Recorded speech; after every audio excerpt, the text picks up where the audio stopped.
During a high school basketball game, the Wolves are losing against the Stalkers. With only 44 seconds left, the coach tells Dean to get the ball and pass it to Mason to get the few points they need to win. The boys follow this strategy and soon Mason gets 2 points, although he's distracted when he sees a burned man in the crowd. The game continues and Dean passes the ball to Mason again.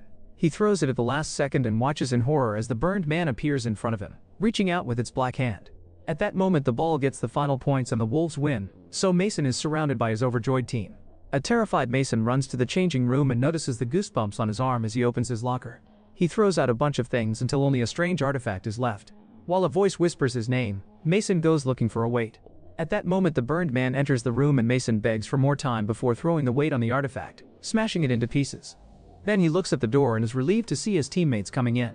Later in the shower, Mason hears a noise and looks down to discover black smoke under his feet.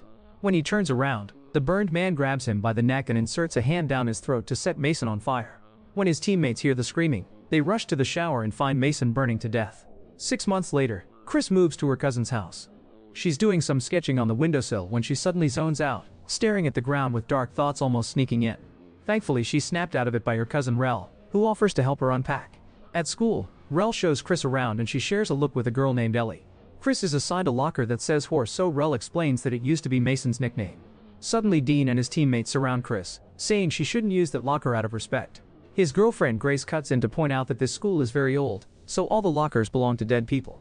While Rel fails to flirt with Grace, Dean realizes that Chris is the new girl and says he hears rumors she got out of rehab after killing her dad. He's interrupted by Ellie, who calls him out for his cruelty. Dean keeps on mocking Chris, who kicks him in the groin. Mr. Craven decides to give Chris, Dean, Grace, and Rel detention for causing a disturbance in the hallway.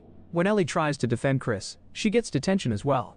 Then Ellie tries to befriend Chris, who tells her she doesn't need her help. After Ellie walks away, Chris opens the locker and finds it full of Mason's things, including the mysterious artifact. Hearing some whispers, Chris decides to open it and finds a strange whistle. When she's about to blow it, the bell rings and she leaves for class. In the afternoon, Chris shows up late for detention. When she puts down her bag on the desk, the artifact and the whistle roll out. Dean thinks it's a pipe and tells Craven, who takes a closer look at the whistle. He says it's some sort of musical instrument and identifies the text carved on its base as Mayan. Craven reads the symbols and Grace writes them on a translation website to reveal they mean summon the dead. Interested in finding out the historical value, Craven announces he's keeping the whistle, pointing out that Chris found it in a school property locker. He also lets all the teens leave early, but they have to write an essay on ancient Mesoamerica to compensate. After the kids leave, Craven searches for antiques online and confirms they're very expensive. He's about to sell the whistle when he hears whispers of his name convincing him to blow it. Craven does exactly that and the window cracks. The act leaves him too upset, so he puts down the whistle and confirms the sale on the website before leaving the classroom. Outside, Grace invites everyone to a meetup later.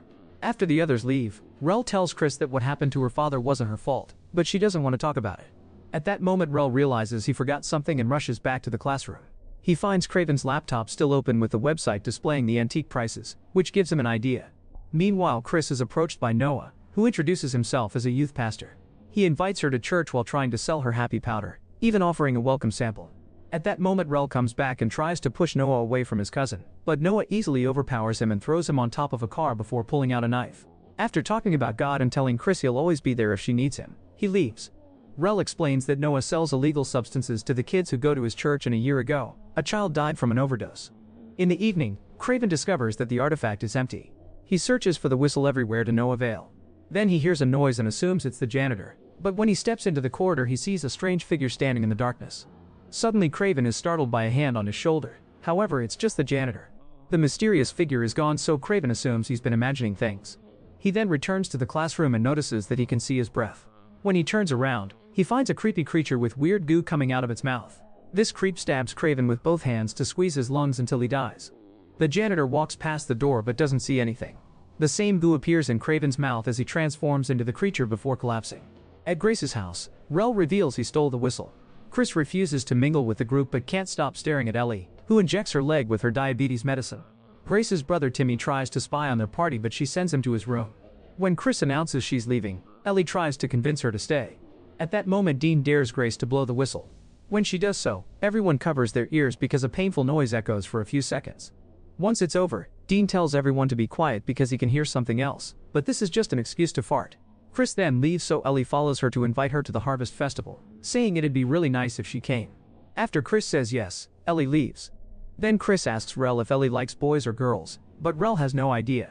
At home, Chris keeps trying to think of something to text Ellie, but she isn't happy with any of her ideas. Suddenly she sees someone standing in the tree outside her window and gets very afraid, only to be startled by Rel entering the room. When she looks at the tree again, the figure is gone. At that moment her phone pings with a text from Ellie, and Chris panics because she realizes she accidentally sent a flirty text. It seems Ellie liked it though, so Rel steals the phone and sends a cute reply to help his cousin. After Dean also leaves, Grace starts working on her essay.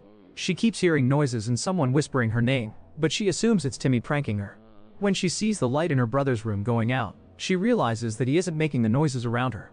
Suddenly a creepy creature runs behind her and she hears her name whispered again. She follows the noise and checks behind the furniture, but there's nothing. At that moment a creepy hand touches her and she turns around, only to see Timmy. Grace notices he's too far to be the one who touched her. The next morning, the principal gathers the students for an assembly and informs them of Craven's death, saying it was lung cancer. Ellie notices a girl in front of her shaking and her neck suddenly breaks. This girl then turns her head back to show her creepy face, whispering Ellie's name. At that moment Grace gives the whistle to Chris and the distraction snaps Ellie out of it. Now the creepy girl is gone. After class, Ellie and Chris go to Mason's house because they think the family will want his whistle. They knock on the door only to find it open. The girls go inside and hear old music while noticing all the antiques that decorate the house. Suddenly Mason's grandmother Ivy appears behind them and without saying hello, she goes on a rant about the bank taking the house from her. She explains she traveled all over the world to collect her antiques and studied how different cultures interact with death. On a table, there are lots of medicine bottles. When Chris tries to give her the whistle and says she found it in Mason's locker, Ivy replies that actually it found her like it found Mason and herself. Many years ago, Ivy got the whistle in a back alley in Guatemala. Since then, it's killed her daughter, her son-in-law, and her grandson. The exact translation of the markings is summon your death. When a person is born, so is their death, and everyone's death comes at their appointed time. However, if someone hears the whistle, their death comes early and puts their bodies in the state of their originally planned death. Ivy gives the whistle back to Chris, saying she should have never taken it. In the evening the girls enter the hospital's record room. Ellie admits Mason's death was strange because he burned down in a shower and yet they blamed it on a gas leak. They check his file and learn that he was identified by his teeth because his body was extremely burned. At that moment someone enters the room, so the girls have to hide behind the cabinets. Mason's papers fall and Chris manages to retrieve one of them. She reads that the body's bone structure suggests he was in his late 40s, which matches the whistle lore Ivy shared. This means Mason was destined to die in his 40s from a gas leak and Craven was supposed to get cancer later. The girls need to warn the others, so they sneak out before the employee finds the other paper on the floor. At the Harvest Festival, everyone is in costumes. Rel finds Grace and finally tells her he likes her, but she gently turns him down and kisses his cheek before going to meet her boyfriend.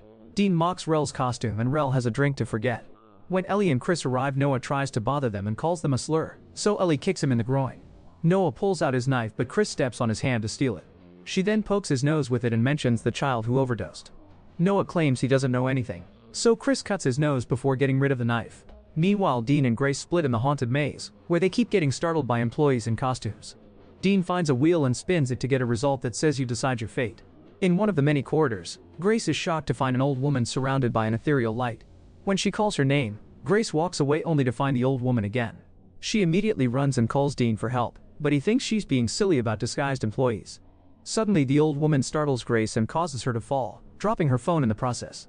Then Grace picks up a shovel as the woman raises her arm to point behind her, so Grace turns around and finds her again. She screams as she hits her with a shovel, which causes her to collapse as well. When Grace recovers, she touches her bleeding forehead and realizes she has the same shovel injury as the creature. Then the old woman smiles and stands up by twisting her body. She starts chasing Grace, who runs as fast as possible. Dean worries because she doesn't answer the phone and goes looking for her. Grace panics when she stumbles into a dead end, but luckily she finds a hidden tunnel in the wall. She starts crawling through it, but the old woman soon follows her and grabs her ankle to stab Grace's thigh with her creepy finger. Next she inserts her hand into Grace's throat, causing her body to start changing. After some struggle, Grace breaks free and keeps moving until she reaches the center of the maze. Unfortunately, the old woman appears on the light pole and kisses Grace to finish the transformation. Before dying, Grace manages to pull a handle to ring the bell on the pole. By the time Dean arrives, Grace is nothing but a wrinkly old body. In the meantime, Ellie and Chris find Rel winning a bear for Grace and he tells them that the others are in the maze, so they head there together. They also hear the bell and rush to reunite with Dean.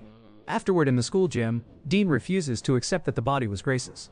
The girls share what Ivy told her and they both admit they've felt death approaching. Dean is still in denial, so Rel calls him out for daring Grace to blow the whistle and blames him for her death. An angry Dean pushes him down and mocks him for his crush, causing Rel to run away.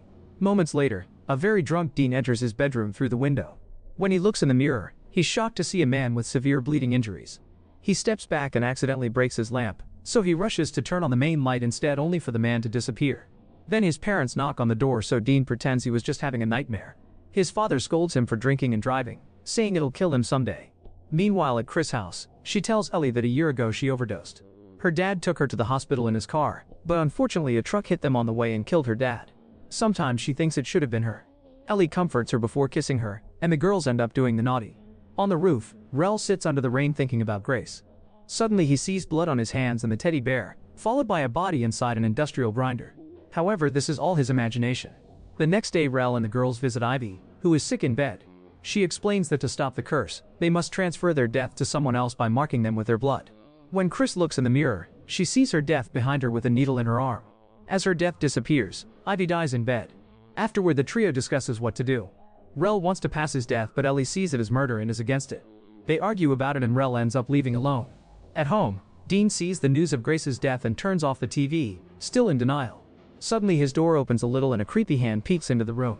Dean throws a chair at the door, getting his parents' attention. He rushes to close the door to keep them out and pushes some furniture to block it. Then the hangers in his closet move and Dean's death comes out to grab his head, putting his body through the motions of a car crash. All the injuries start appearing in his body, breaking his bones and damaging his organs. By the time his parents manage to burst into the room, they find the dead body collapsing on the ground. Meanwhile, Chris and Ellie look for Rel in his room, but he isn't around. They find pictures of him at the steel mill where he works and a comic of an anti-hero killing a bad guy, which may be a clue. Outside the church, Rel watches Noah say goodbye to the children. Once everyone is gone, Rel goes inside with a gun and shoots a vase to prove to Noah that he's serious. Suddenly the church bell rings and Rel is distracted, so Noah jumps on him to try to disarm him. They fight until Rel collapses and Noah gets the gun, but when he tries to shoot it doesn't work. Rel hits Noah with a tray to knock him out. Later Noah wakes up to find himself tied to a chair in the steel mill. Rel takes the illegal substances from his pocket and forces him to swallow them all. Then Rel gets some blood from his own hand and pulls out the whistle, which gives his arm goosebumps. When Rel is about to mark Noah, the girls arrive to stop him, but he keeps them back by pointing the gun at them. Noah starts begging for mercy and combined with the girls' pleas, it makes Rel pull his arm back. Rel says that everyone has to die once, which gives Chris an idea. At that moment Rel starts hearing his death and his injured arm is pulled by an invisible force, making him drop the gun. The girls grab him to try to save him, but it's too late. His body starts to disintegrate because he was supposed to die in the grinder. When only half his body is left, it explodes. While Noah passes out, Chris has a breakdown and Ellie has to calm her down, reminding her that she had an idea. The girls rush to Ellie's car to get her hospital supplies as Chris explains her plan. Using insulin, they could stop a heart and bring it back to life with adrenaline. This would count as dying and drive their deaths away. They bring the supplies into the building, where Chris sees her death waiting. Using stuff from the mill, they set up everything and lock the door. Chris wants to save Ellie first, however Ellie surprises her by injecting insulin into her arm, making her realize that her death is depicting this exact moment. Chris' body falls into a tub of freezing water and Ellie keeps it there until the heart stops. As she dies, Chris apologizes to her family. Then Ellie pulls Chris out and injects her with adrenaline before she starts using the defibrillator. Chris almost wakes up, but her death appears in her subconscious and keeps her dead. A desperate Ellie begins to do CPR, but death is keeping a tight grip on Chris. At that moment Noah wakes up and manages to escape the chair. After grabbing the gun, he starts hitting the door with a mace. Then Ellie's death also appears, confirming it was the girl she saw during the assembly. Noah opens a hole in the door and inserts his arm to open fire, destroying the defibrillator and hurting Ellie. This doesn't stop her from repeating Chris' name, which gives her enough strength to finally push death away. Chris wakes up and finds Ellie having a seizure on the floor while her death watches. At that moment Noah comes inside and says God has a job for everyone. He touches Ellie's blood, causing her death to disappear. Then his own death appears and he opens fire, but every bullet hurts his body too. He collapses and his death soon reaches him to kill him.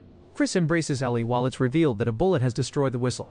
3 months later, Chris thinks she sees her death sometimes, but she learns to live happily thanks to her relationship with Ellie. Meanwhile, another girl finds the artifact in her locker. During assembly, the girl pulls out the whistle and blows it. Make sure to subscribe and turn on notifications so you can watch more videos like this. Thanks for watching.